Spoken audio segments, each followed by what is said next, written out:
Let's move on to number three. One of your newest ventures ties in with the growing interest in trivia. Tell us about Masters of Trivia, which I hear you put on a shelf 20 years ago, but you booted it up last year. And of course, you've showed us your drinking bottle next to you with the Masters of Trivia on it.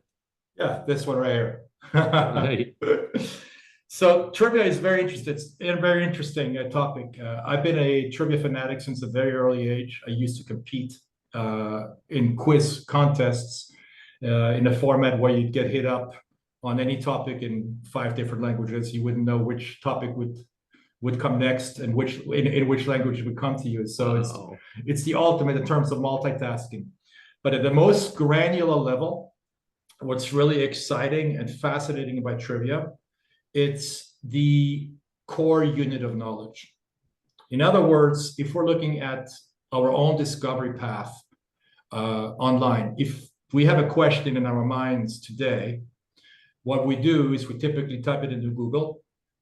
If we're looking for George Washington's birthday, we're going to take the answer because it's going to be immediate, boom, and we're going to be happy with that because it's the only thing we're looking for. But if we're looking for Ronald Reagan's curriculum, we're going to have to dig deeper. We're going to see his birthday. We're going to click likely on Wikipedia. Wikipedia giving us an encyclopedia of knowledge on pretty much anything. And that we're going to sift through and maybe find what we're looking for, maybe not. In all likelihood, we will find it.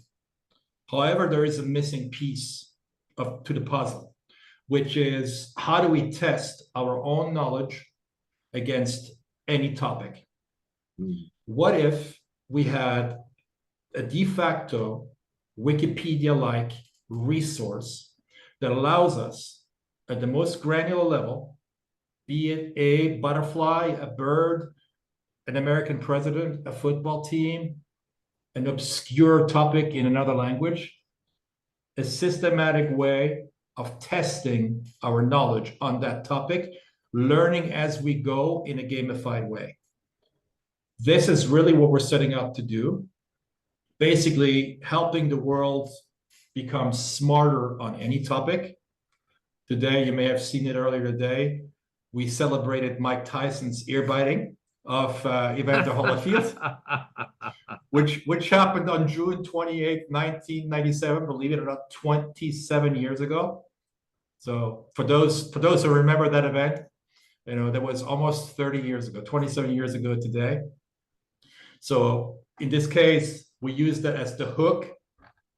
It's a bite, but you know, we can call it a hook, a marketing hook to draw people in. Oh yeah, I remember this event. And then here is a 23, in this case, a 23 question quiz about Mike Tyson. You can test your knowledge about what you remember about him, what you know about him. But the objective is to do this on millions of topics, on any topic under the sun, in any language under the sun. So it's an absolute massive undertaking. On the same lines, we're organizing the first European Quiz Championships. I don't think I mentioned this to you, but this is an event. I haven't heard this yet. Go ahead. I will invite you to. It will take place in our neck of the woods here in northeastern France in Alsace. The website is currently under construction. It will be quiz67.com. 67 is the name of our department. France is divided by departments. And it will bring together over a Saturday, Sunday, players from around the world, primarily European, that will compete on Saturday in a confined environment in the massive sports hall against each other.